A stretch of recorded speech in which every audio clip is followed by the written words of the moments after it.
Shalom. Shalom. Selamat pagi. Selamat pagi. Salve. Salve. Assalamualaikum warahmatullahi wabarakatuh. Waalaikumsalam warahmatullahi wabarakatuh. Om Swastiastu. Om Swastiastu. Namo Buddhaya. Namo Buddhaya. Salam kebajikan. Salam kebajikan. Baik, selamat pagi kita semua. Saya menyampaikan terima kasih banyak untuk Bapak Ibu semua atas kesempatan yang diberikan kepada saya, Bapak Ibu ini diberi kegiatan implementasi budaya positif yang akan saya paparkan. Dan sebelum kita memulai materi kita hari ini, saya minta kesediaan Ibu Manda untuk memimpin kita.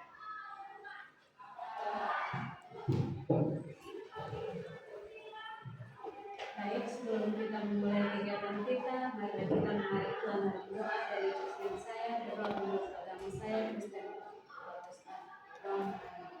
Dan Yesus adalah Bapa yang ada dalam surga, Tuhan yang kami sembah adalah Anak-Nya Yesus Kristus. Terima kasih Tuhan karena Engkau telah mengumpulkan kami semua di tempat ini. Terima kasih atas penyertaan Bapak. Tuhan, setelah kami akan memulai kegiatan kami, kiranya Bapa memberkatinya dari awal pertengahan hingga berakhirnya dengan baik.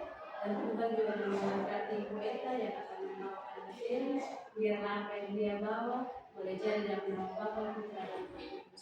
Tuhan, hanya ini doa dan permohonan kami, ampuni segala dosa dan kesalahan kami yang banyak, hanya di dalam nama Tuhan Yesus kami telah berdoa. Haleluya, amin.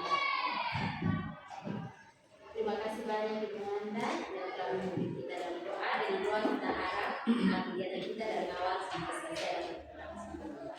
Selanjutnya kita akan mendengarkan sambutan yang akan disampaikan oleh Ibu Vero yang dalam hal ini Ibu Wakil Kepala Sekolah Unas. Terima kasih.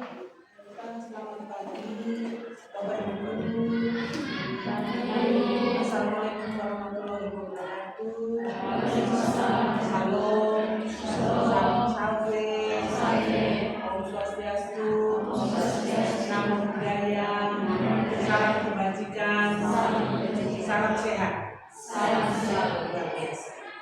Terima kasih juga untuk kesempatan luar biasa bagi saya bisa bersama kita sebagai penggerak untuk melakukan implementasi budaya positif di sekolah ini. Kegiatan yang luar biasa. Terima kasih kehadiran Bapak Ibu untuk bisa bersama Ibu Eta berdiskusi dan nantinya mampu menerapkan hal-hal positif di kelas, di lingkungan belajar Bapak Ibu semua. Saya juga mengucapkan terima kasih kepada Ibu Eta karena sudah memberikan kesempatan kepada teman-teman boleh bergabung dalam kegiatan ini supaya juga mempunyai nilai positif yang besar. Akhirnya mari kita mengikuti kegiatan ini dengan baik dan selamat untuk Ibu Eta. Saya akhiri sambutan ini dengan Assalamualaikum warahmatullahi wabarakatuh. Salam. Salve. Om Santi, Santi, Santi Om. Namo Buddhaya. Salam kebajikan. Salam sehat. Baik, dalam kesempatan ini barangkali saya cukup sampai di sini karena saya harus mengajar lanjutkan. Terima kasih pada Ibu. Mari kita berikan terus kepada Ibu.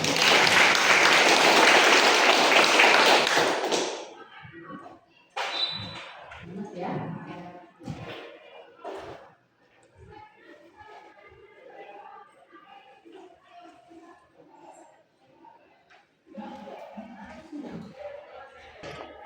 Baik Bapak Ibu, kita melanjutkan kegiatan kita. Mama Vero tidak bisa bersama-sama dengan kita, tapi saya harap kita tetap bersemangat untuk mengikuti kegiatan ini. Baik Bapak Ibu, adapun materi kita hari ini tentang destinasi budaya positif di sekolah. Jadi bagaimana kita mengimplementasikan budaya positif di sekolah. Sebelum saya memperkenalkan diri, yang pertama ada fasilitator saya, yaitu Bapak Multianus Wironi SPD Ketum. Beliau saat ini berada di Sumba dan beliau menjadi fasilitator saya sendiri. Dan juga ada tenaga praktik saya, yaitu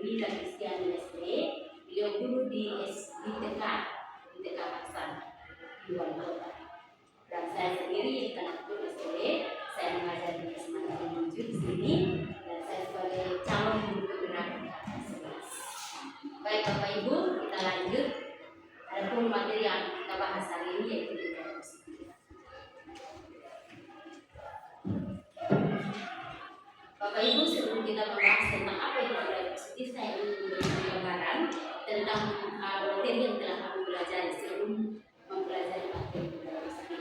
Jadi sebelum mempelajari materi budaya positif, kami telah belajar 3 modul sebelumnya.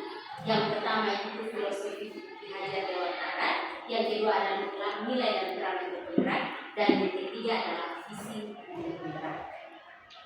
Nah, adapun kaitan dari budaya positif dengan 3 materi sebelumnya, yaitu dengan menerapkan budaya positif di sekolah, maka kita akan dapat mencapai tujuan dan pendidikan yang disampaikan oleh Bapak Hajar Dewantara, yaitu pendidikan yang berfokus pada perkembangan potensi yang ada pada murid, serta mewujudkan sekolah yang nyaman, aman bagi anak-anak untuk belajar.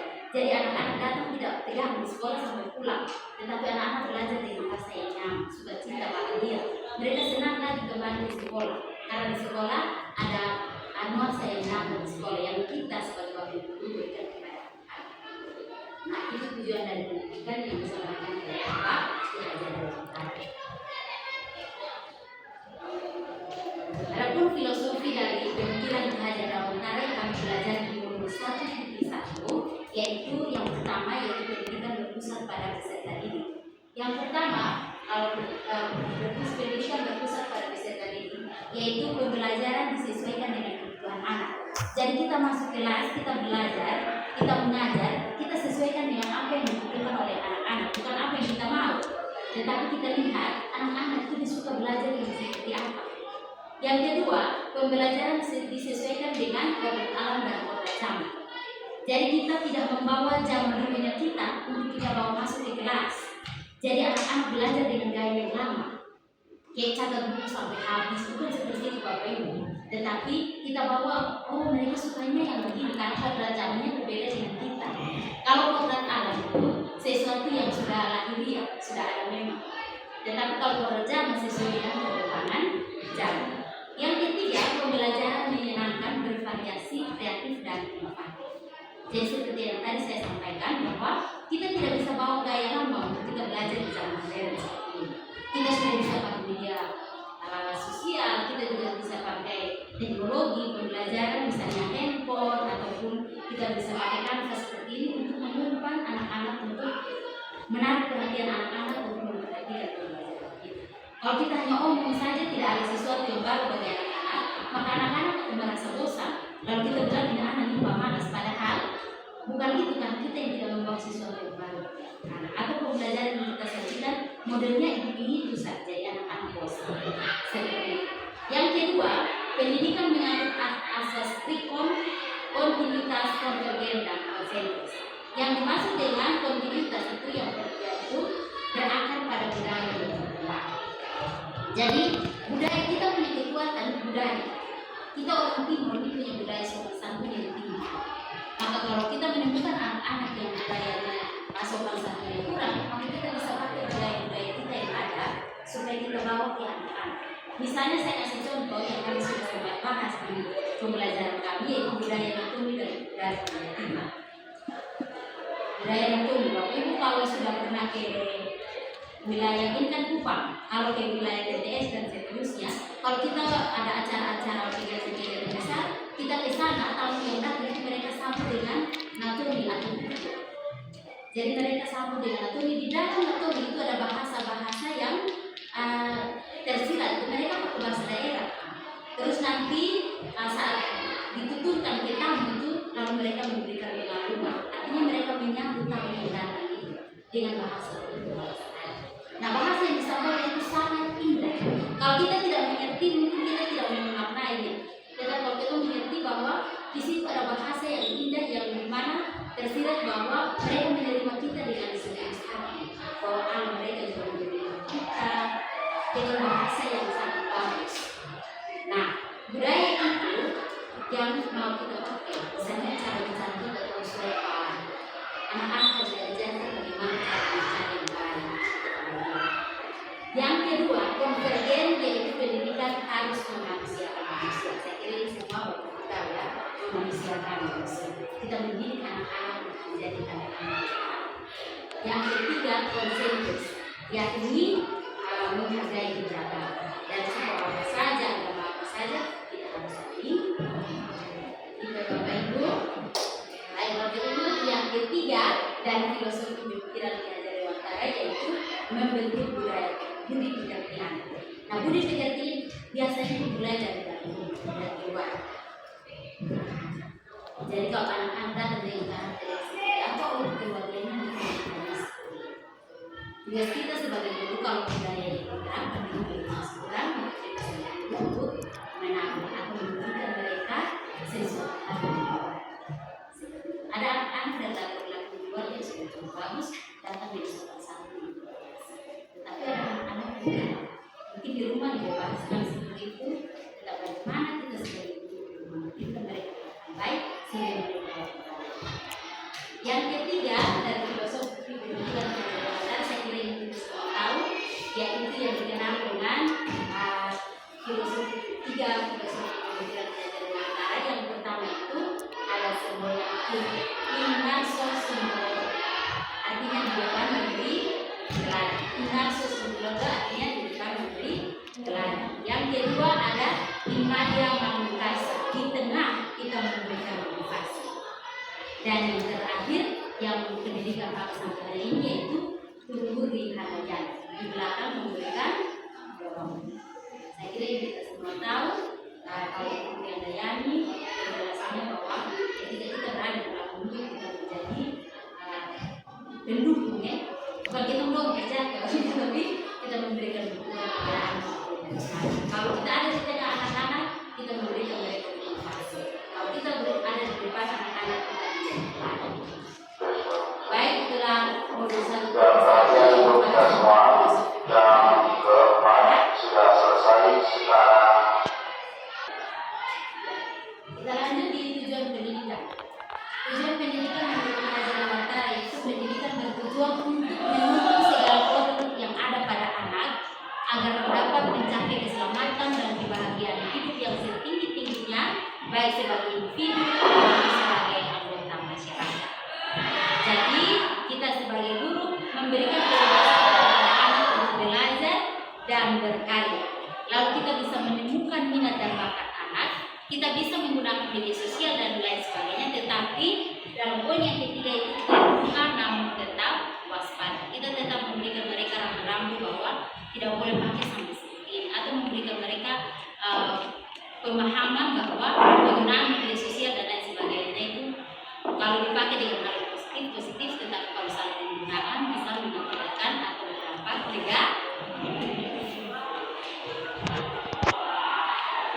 Dalam modul 1.2 Bapak Ibu, di situ kami belajar tentang nilai dari penggunaan bergerak. Nilai bergerak itu ada 5. Yang pertama berpihak pada murid, yang kedua mandiri, yang ketiga ada kolaboratif, yang keempat inovatif dan kreatif.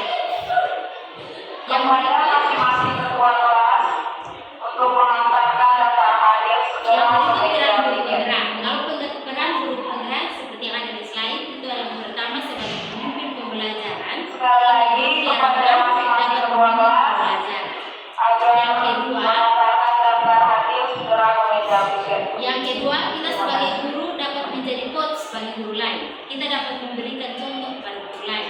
Kita dapat membimbing guru lain untuk dapat menjadi seperti kita atau lebih baik. Atau mungkin guru lain punya kualitas lebih baik, kita dapat belajar. Jadi kita saling belajar. Oke, ada yang ketiga, mendorong kolaborasi.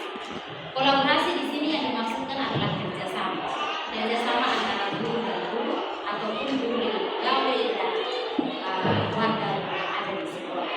Yang keempat, mewujudkan kepemimpinan. Sebagai guru penggerak, kita diharapkan dapat memberikan teladan kepada murid menjadi pemimpin. Kita dapat menjadi teladan atau menjadi contoh. Yang kelima, menggerakkan komunitas praktisi. Seperti ini Bapak Ibu, ini komunitas praktisi yang mungkin tidak disangka, tetapi kita sedang belajar menjadi komunitas, kita saling berbagi. Saya yang kebetulan sudah belajar di penggerak ini memberikan materi atau hal-hal baik. Baik, selanjutnya dalam modul 1.3 kami belajar membuat visi. Ini yang sudah pernah juga kita sama-sama di sini kita membuat visi. Lalu saya ada visi saya sebagai penggerak yaitu membina karakter dan menciptakan lingkungan belajar yang menyenangkan dan bahagia,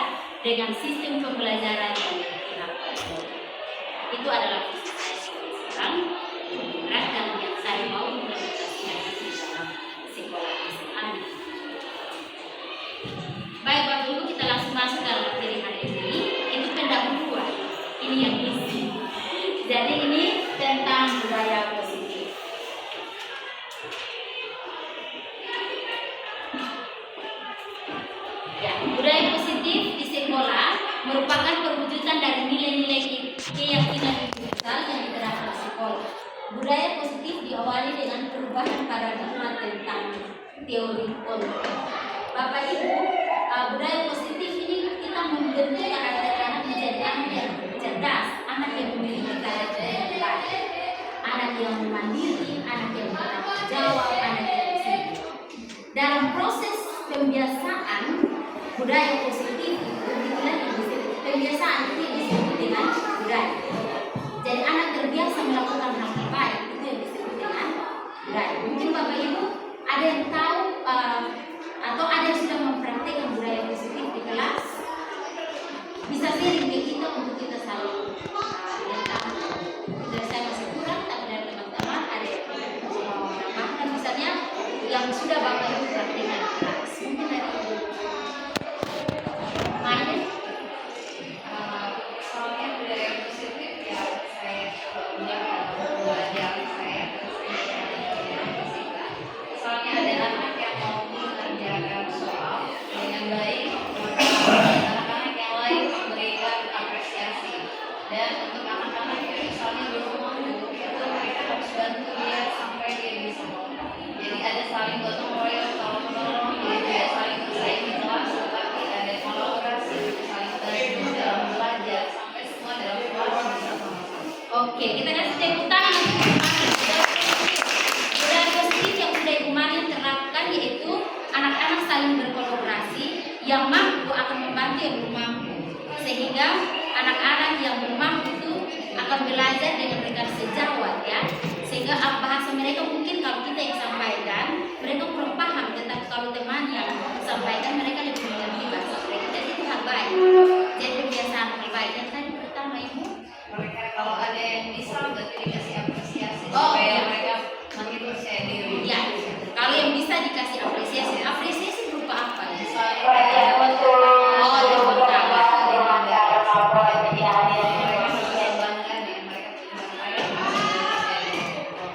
Makasih Bu Mari. Jadi apresiasinya tidak berupa barang-barang ya atau penghargaan yang berlebihan, tetapi bisa dengan tepuk tangan untuk memotivasi teman yang lain. Dia bisa dapat tepuk tangan, dia juga pasti bisa. Seperti itu. Ya, baik, terima kasih Bu Mari. Ya, baik Bapak Ibu, kita akan lebih jauh mengenal apa itu budaya positif. Bagaimana tadi ada contoh kecil yang sudah disampaikan Bu Mari. Ada 5 budaya positif yang akan kita pelajari. Yang pertama, disiplin positif. Yang pertama adalah disiplin positif. Di disiplin positif ini Bapak Ibu, itu adalah cara kita membentuk sikap mandiri anak, sehingga anak fokusnya pada memotivasi, refleksi terhadap kesalahan yang dilakukan, menghargai, membangun logika yang bersifat panjang. Di sini tujuan dari kita memberikan disiplin positif yaitu memberikan pemahaman disiplin kepada anak agar anak atau agar murid mengerti atau mengetahui tentang perilaku yang mereka perbuat. Terus mereka bisa mengambil keputusan dengan tepat serta bertanggung jawab atas keputusan atau pilihan yang mereka pilih. Dan juga mereka dapat menghargai diri sendiri dan menghargai orang lain. Itu disiplin positif.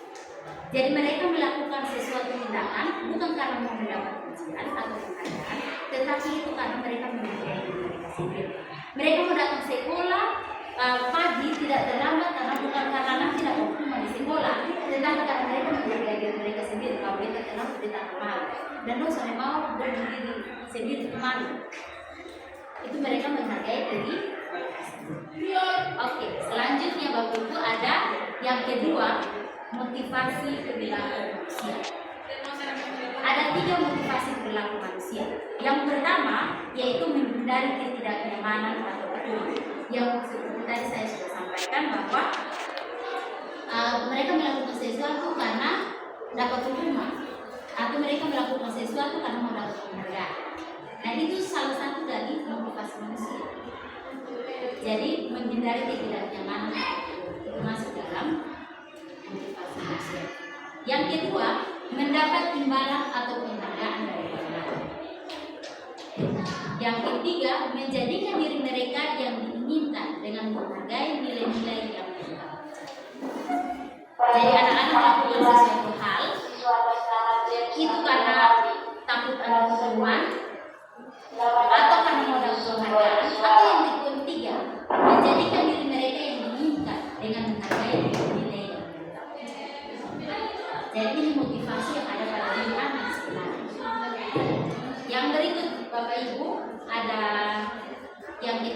itu posisi kontrol sebagai guru.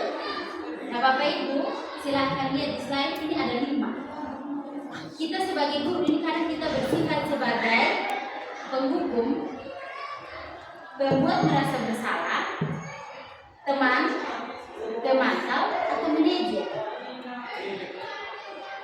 Menurut Bapak Ibu, poin mana yang paling baik? Kalau Bapak Ibu pilih dari 5 posisi kontrol kita sebagai guru yang ada di depan. Bapak Ibu biasa berperilaku sebagai apa? Yang pertama, kedua, ketiga, keempat, atau kelima. Ketiga, oke, ada yang menempatkan sebagai teman. Masih ada lagi? Yang ketiga, adakah yang di bagian berhukum? Apa hukum? Fisik, kasih berdiri di depan kelas kalau tidak kerja PR. Ketiga atau yang mana lagi? Masih ada? Memantau atau duduk pantau saja. Ya, Bapak Ibu, sebelum tadi kan paling banyak di 3 ya, masih ada? Ada yang di 1, ada yang di 2, membuat merasa bersalah. Ada yang di 4, jadi pemantau. 5 manajer. Oke, baik Bapak Ibu, saya punya satu video yang akan menuntun kita memahami kelima posisi kontrol. Nanti kalau kita lihat yang kita buat selama ini sudah benar atau tidak. Kita lihat ya Bapak Ibu.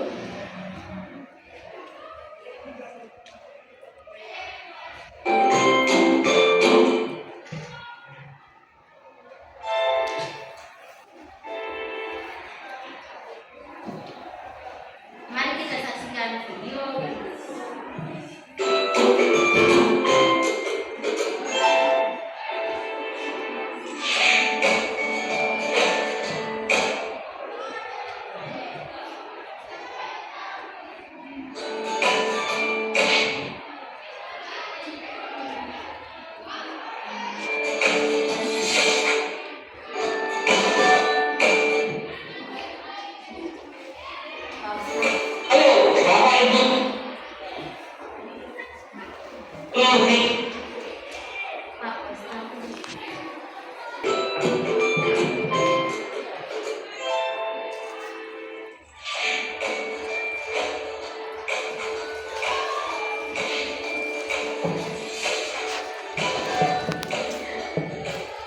Bapak Ibu guru BK, video ini akan menampilkan 5 adegan interaksi guru dan murid. Silakan menonton dan merefleksikannya.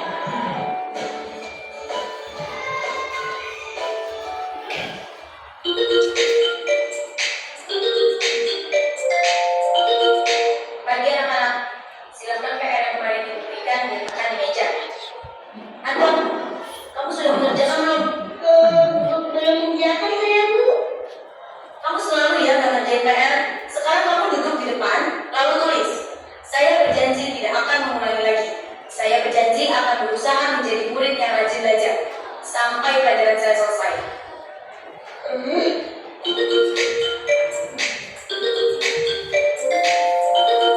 Pagi anak-anak, hari ini ada tugas ya?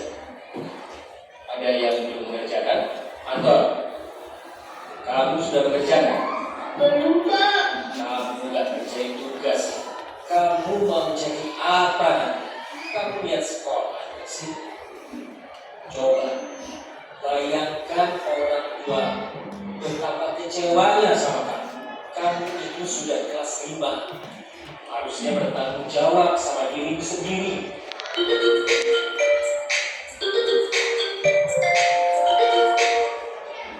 Maaf, Bu. Saya terlambat. Ya udah, nanti jangan diulang lagi ya. Kalau kamu maju, ibu senang melihatnya. Ya, lain kali foto ya masuknya. Terus dulu dong. Kelihatan teman. Wah, jadi kalau aku ulangi lagi, apa ya?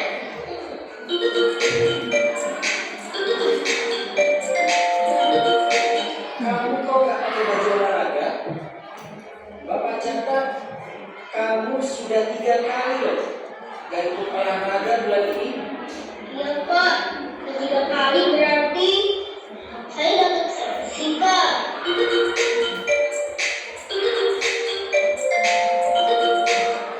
Ini, Bu. Saya belum tugas.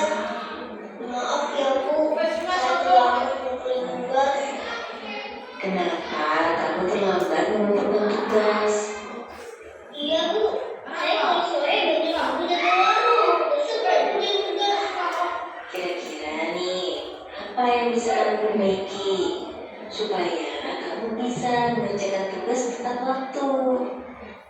Coba, kapan biasanya kamu membantu ibu jualan?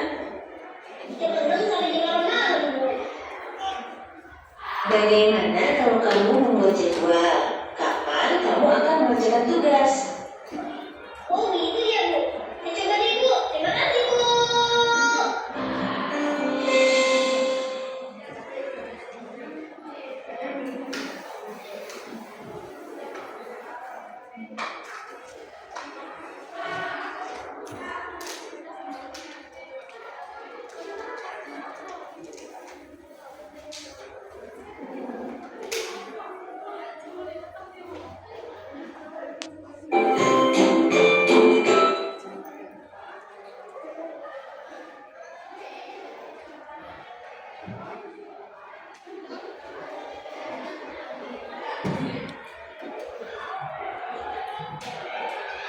Oke, baik Bapak Ibu, demikian video yang tadi kita tonton.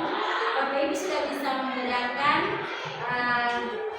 dari video yang tadi kita tonton itu ada posisi kontrol kita sebagai guru, yaitu kita sebagai guru yang suka menghukum, atau kita membuat anak merasa bersalah, atau kita menjadi teman, atau kita menjadi pemantau, atau menjadi murid.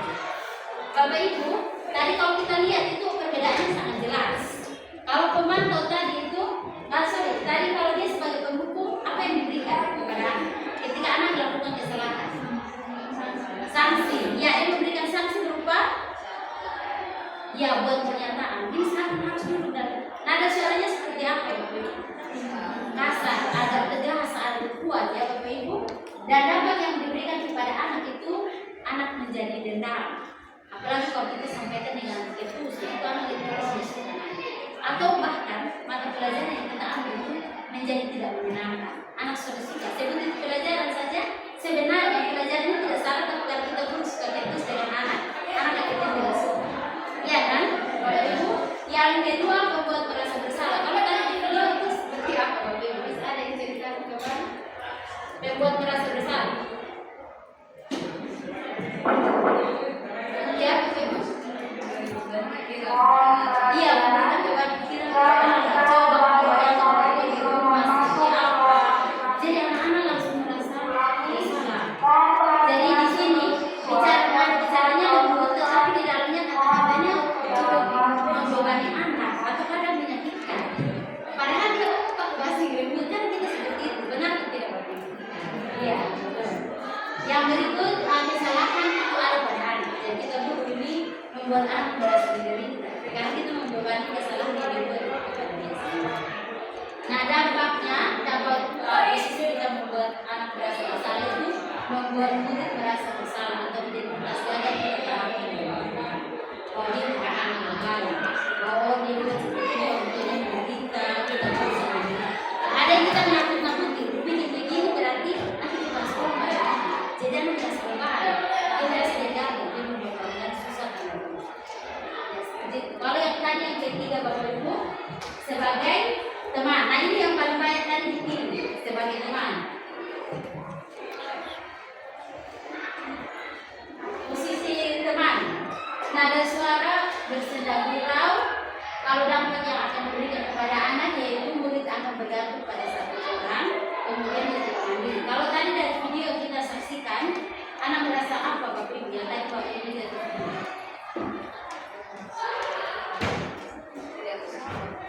Iya, anak merasa dia tersalah.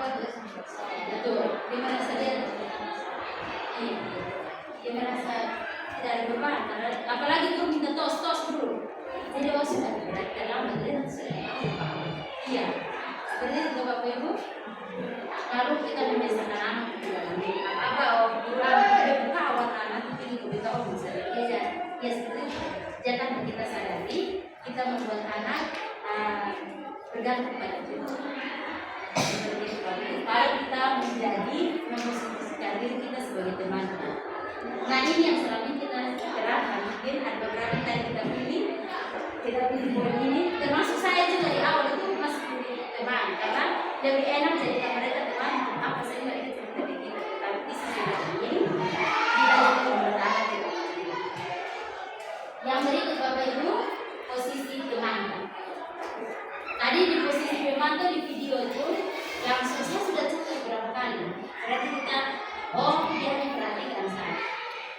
kesalahan itu aku tulis. Kalau sudah banyak belajar. Di sini kalau posisi pemantau, nada suaranya datar, tidak emosional, tetapi di dalamnya catatan yang utama. Terus dampak yang akan kita berikan jika kita memposisikan diri kita sebagai pemantau yaitu murid akan menghitung konsekuensi dan hadiah tanpa memahami sepenuhnya nilai kebajikan yang betul. Jadi kalau kita sebagai pemantau kan kita bilang ini secara 3 kali misalnya, terus sekarang kamu dapat hukuman. Jadi yang dipikirkan anak-anak bahwa ketika dia melanggar aturan, maka dia pasti dapat hukuman. Jadi yang dipikirkan itu konsekuensinya saja.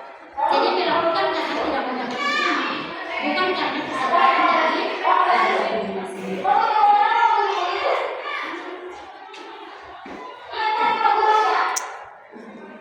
Mohon maaf, ini kita belajar posisi kontrol tetap ada bicara kita masih iya, ini langsung contoh ya. Bapak-Ibu, kita masih di sekolah kita ini masih belum menerapkan nilai positif dalam hal kita sebagai guru. Baik, yang kelima kita memposisikan diri kita sebagai manajer. Kalau sebagai manajer ada bicaranya netral, datar, tidak emosional, ada identitas positif di dalamnya. Kemudian pertanyaan yang disampaikan kepada anak itu pertanyaan-pertanyaan bermakna, seperti yang tadi sudah kita saksikan. Kemudian kita akan membuat anak itu mandiri. Itu di posisi kita sebagai manajer. Dampak yang akan kita berikan kepada anak jika kita memposisikan diri kita sebagai manajer yaitu kita membuat murid percaya diri dan murid dapat menyelesaikan masalahnya sendiri. Tadi dalam video itu yang sebagai memposisikan diri sebagai manajer.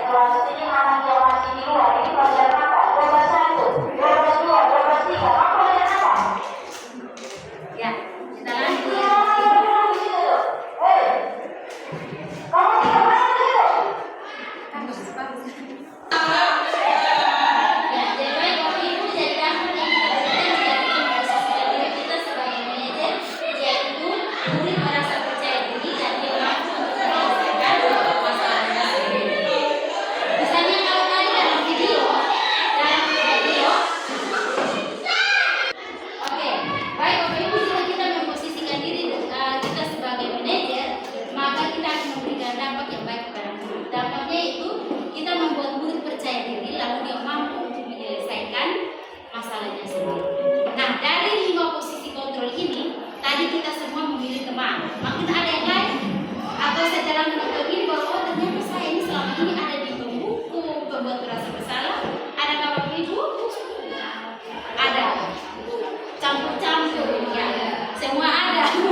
Ya, kalau jadi manajer Bapak Ibu, kita memberikan pertanyaan-pertanyaan bermakna. Misalnya,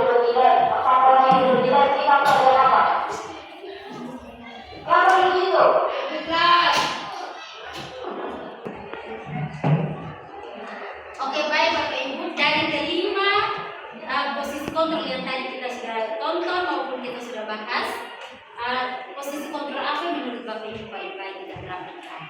Ya, sebagai manajer. Kalau kita sebagai guru sebaiknya kita mengusahakan.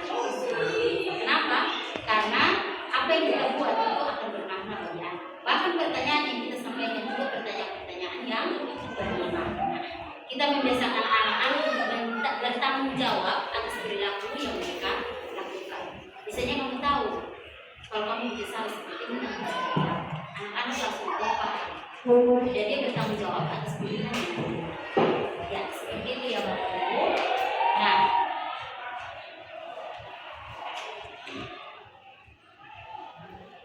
itu bagian poin 3 yang dari 5 posisi kontrol.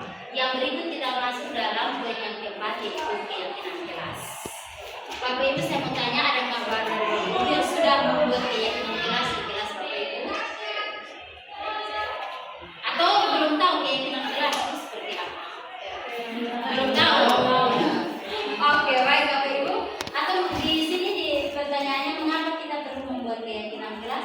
Atau keyakinan kelas itu seperti apa? Jadi, baik Bapak Ibu. Ya, baik, untuk keyakinan kelas.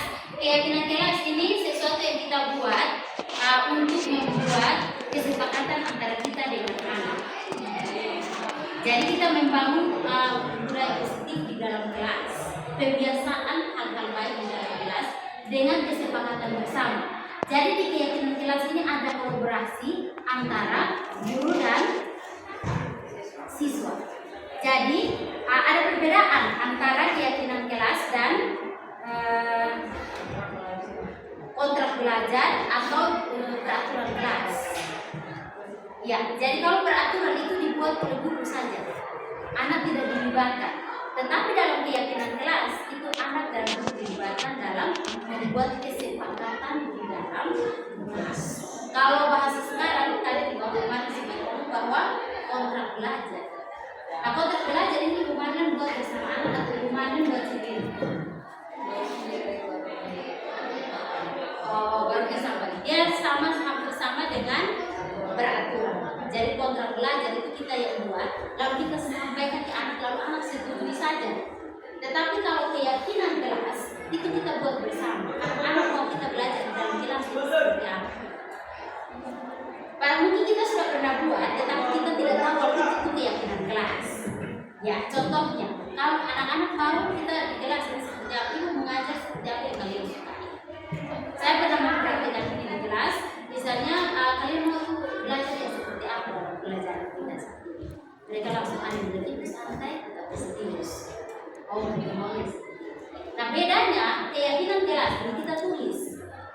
Lalu kita tempelkan di kelas, kita bisa pakai kertas note yang warna-warni itu, stick notes itu yang warna-warni. Kalau kita tempelkan, lalu kita lihat yang bahasa-bahasa positif yang ada di dalam stick notes itu kita bisa jadikan dia menjadi bahasa positif. Misalnya, tidak mengucapkan kata kotor kepada teman. Berarti di situ kita bisa memberikan dia kata tidaknya kita hilangkan.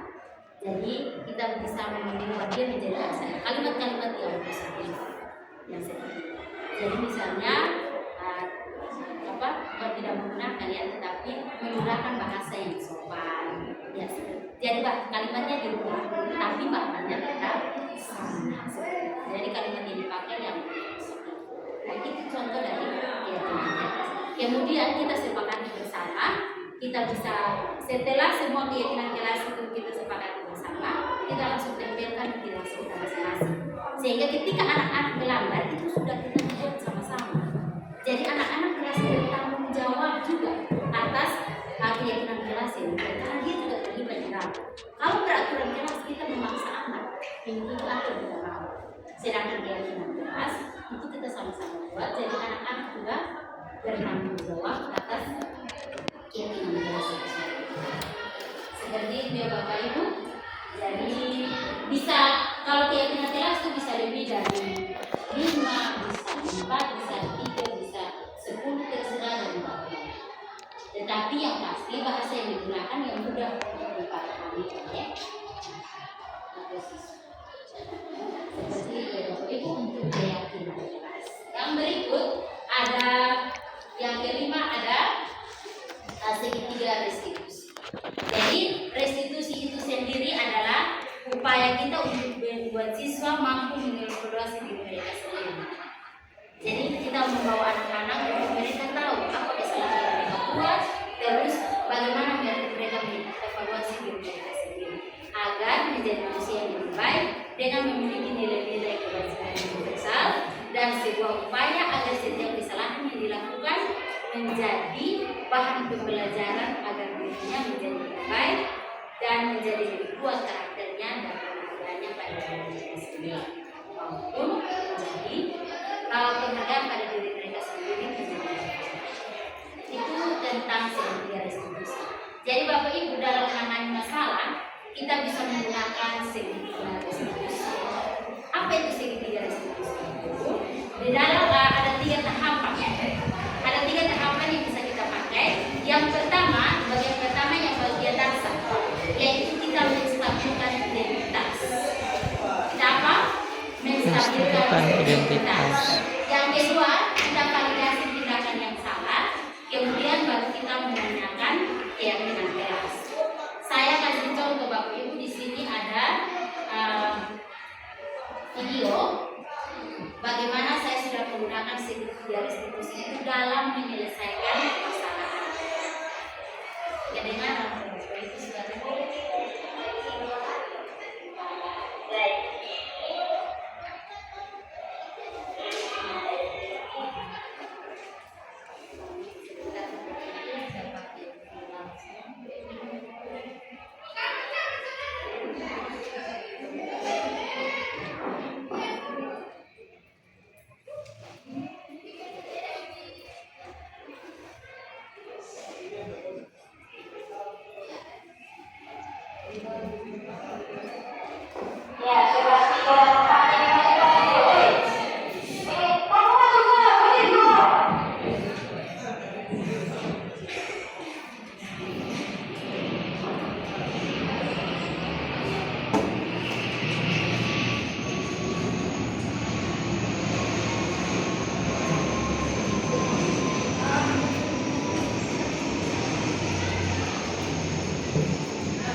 Kiran itu datang terlambat. Jadi saya mendapat laporan dari guru agama bahwa Kiran 3 minggu berturut-turut itu tidak mengikuti pelajaran agama di jam pertama karena Kiran terlambat. Jadi saya tanyakan kenapa Kiran terlambat. Lalu Kiran menjawab bahwa dia nanti karena dia nanti ikut malam, akhirnya dia tidak bisa mengikuti. Lalu saya memberikan pertanyaan keyakinan kelas apa yang sudah dilakukan, disiplin dan tidak mengecewakan. Yang berikut, kalau begitu apa yang bisa kita lakukan supaya kita berlatih? Apa yang mesti kita lakukan supaya kita bisa berlatih supaya bisa berlatih? Nah, kalau keterlambatan dan mati itu apa yang nanti buat kita bilang dia tidak akan, dia mau untuk dia tidak mengikuti istirahat, dia menyelesaikan dia sendiri. Itu kira yang mau sendiri dia menunjukkan sendiri, dia mau melakukan. Dan akhirnya saya menyampaikan bahwa saya menghargai apa yang sudah dijanjikan dan dilaksanakan. Nah, baik Bapak Ibu, dari tadi sedikit contoh pelaksanaan studi konstitusi yang saya sudah lakukan dalam video. Posisi saya sebagai manajer, saya memberikan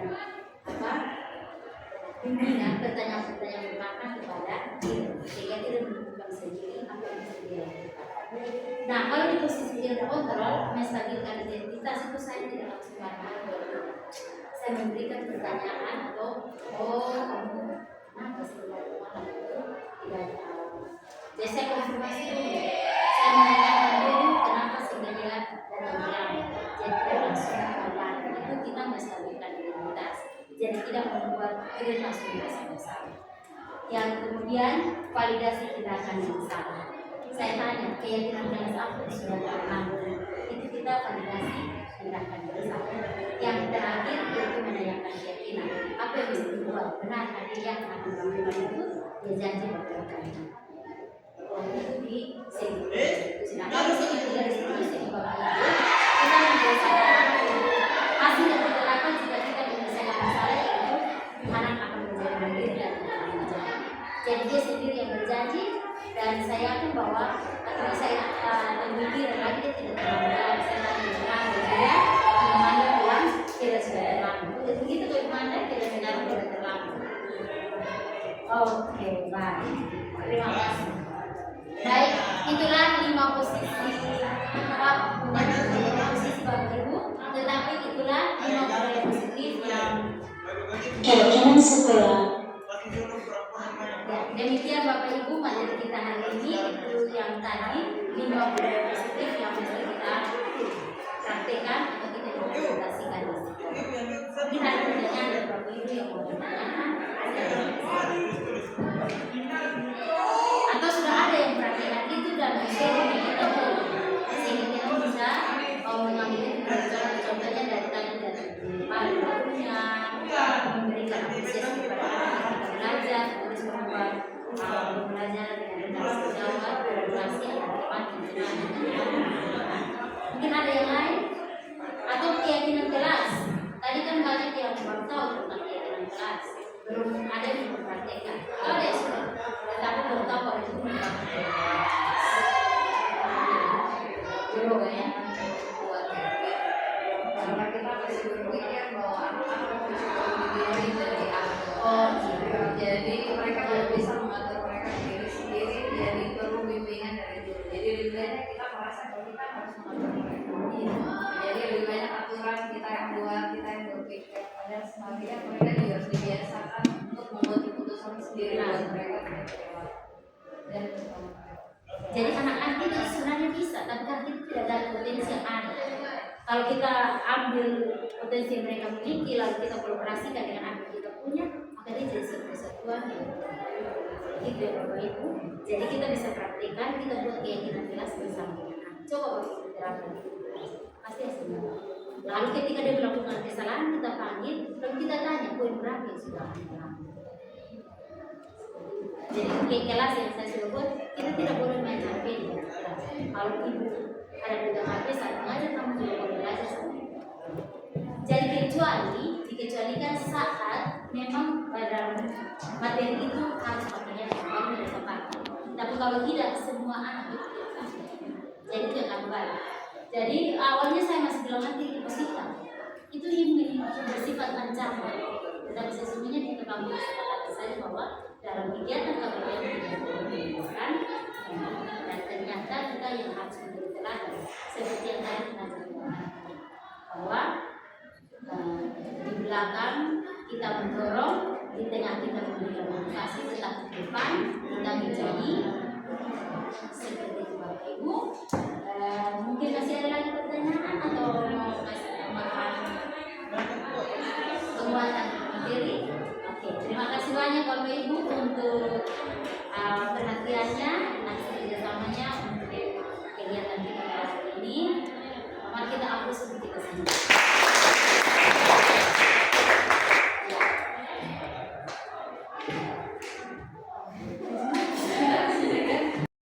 Baik Bapak Ibu, kita akan mengakhiri kegiatan kita ini. Kalau tadi kita awali dengan doa, maka di hari ini juga kita akan mengakhirinya dengan doa, mengucap syukur untuk proses kita yang telah berjalan. Dan saya saja silakan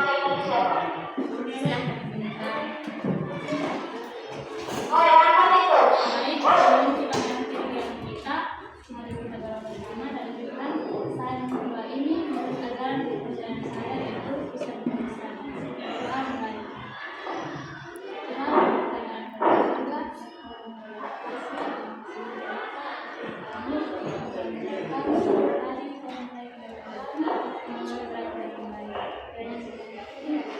Peserta didik yang ada di teras kelas 08 yang perempuan satu hal. Kalau saya Baik, terima kasih banyak untuk kita, terima kasih banyak untuk kita semua. Selamat siang dan sampai jumpa di pertemuan berikutnya. Terima kasih.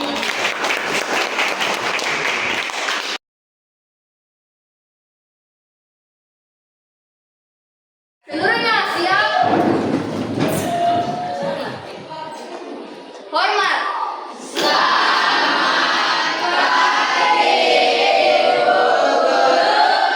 pagi anak-anak, silakan duduk.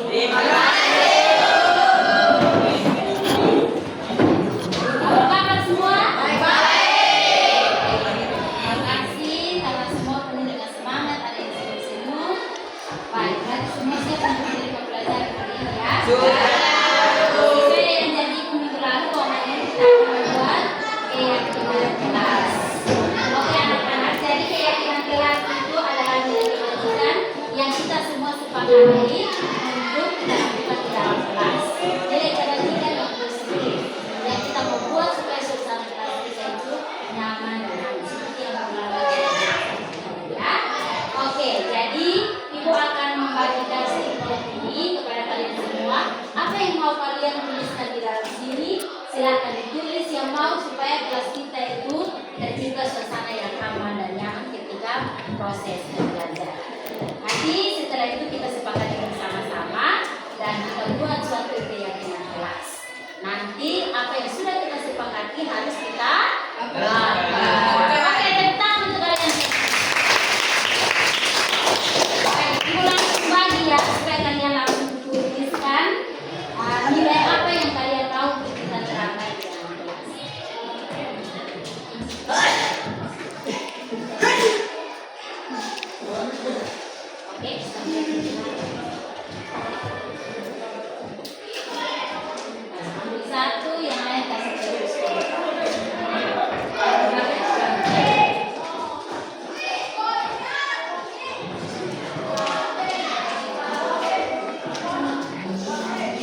Oke, semua sudah selesai menulis?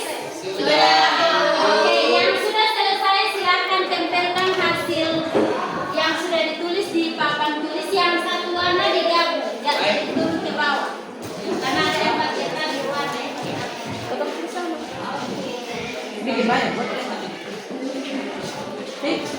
ya, yang orange paru-paru.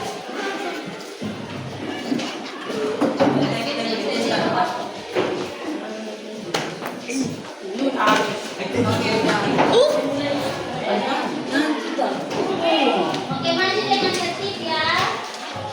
Sama gue yang kosong.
Oke, semua sudah tempel?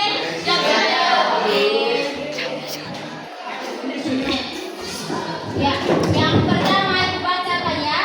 Menghargai seorang yang sedang berbicara di depan kelas. Menghargai orang yang sedang berbicara di depan kelas. Tepuk tangan dulu. Menghormati guru yang sedang mengajar. Menghargai guru yang berbicara. Diizinkan minum, tidak diizinkan minum saat KBM. Diizinkan minum saat KBM. Apakah semua sepakat ini diizinkan? Oke. Memegang handphone jika diperbolehkan atau ada keperluan mendesak.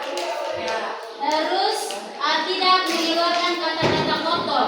Tidak, berarti menggunakan bahasa yang sopan dan santun. Tidak mengeluarkan. Oke, saya ingin agar jika guru sedang memberi penjelasan, maka tidak boleh ada yang bergosip. Tidak boleh ada yang bergosip dan menghargai guru di depan. Terus tidak boleh menggunakan handphone saat pelajaran sedang berlangsung. Jadi penggunaan handphone ya. Lalu selalu menggunakan kata-kata yang sopan. Ya, ini yang tadi kata kotor sudah jadi satu ya. Sesama siswa harus saling menghormati. Saya berharap lebih banyak kerja kelompok supaya tugas agak ringan. Maunya kerja kelompok, jadi sama kerja. Mulai mata pelajaran dan mengawali dan mengakhiri pelajaran dengan doa. Oke. Saya berharap tidak ada pembulian, tidak boleh ada pembulian, saling berpegang dengan teman atau tidak boleh ada kemudian. Terus menghargai guru, buang sampah pada tempatnya, gotong royong, masuk kelas tepat waktu, tidak boleh memaki, saling menghargai satu sama lain. Selalu memuji nama Tuhan, bersikap adil dalam kelas, saling menghormati, ramah, dan seterusnya. Ini yang sama. Tidak boleh main HP sama. Tidak boleh main HP, tidak boleh berbicara kotor, tidak boleh mengucapkan kata kotor. Oke, Ibu akan tulis di sini ya.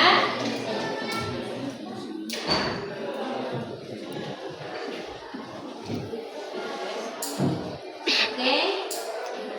Yang pertama tadi berdoa berdoa sebelum dan setelah pembelajaran itu kita tulis bertakwa kepada Tuhan Yang Maha Esa supaya dia jadi satu. Bertakwa kepada Tuhan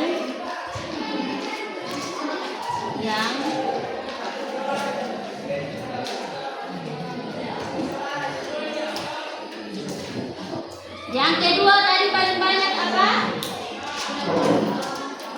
Yang kedua apa? Menghargai pendapat teman. Baru sudah memakai menghargai pendapat teman. Yang ketiga, saat orang lain berbicara tidak boleh memotong atau tidak memotong pembicaraan orang lain.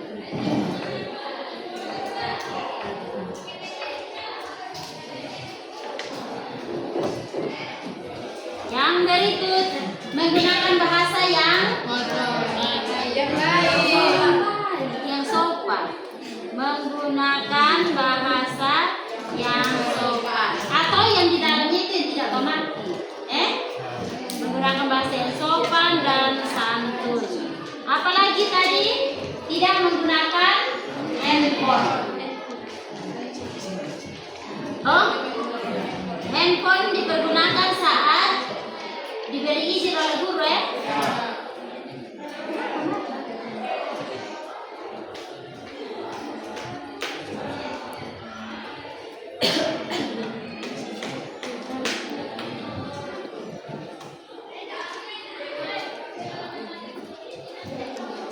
Masih ada lagi? Dalam ini saling menghormati sesama sudah. Oh iya, jaga kebersihan, buang sampah pada tempatnya. Hadir di sekolah tepat waktu. Membuang sampah pada tempatnya. Hadir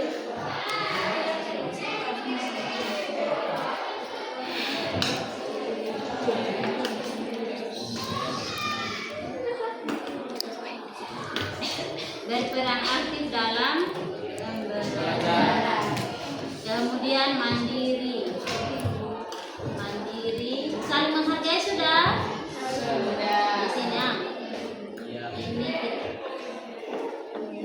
saling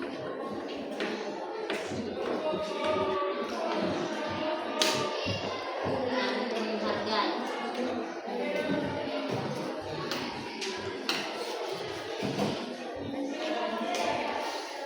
Saling menghargai di dalam ini tidak memotong pembicaraan Jadinya sudah berapa?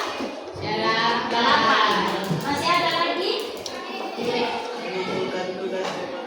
Mengumpulkan tugas tepat waktu. Sepakat. Mengumpulkan tugas tepat waktu. Masih ada?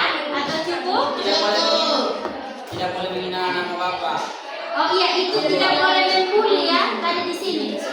Apa? Bahasa positifnya. Kalau tidak pakai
saling menghargai dan menyayangi anak sesama.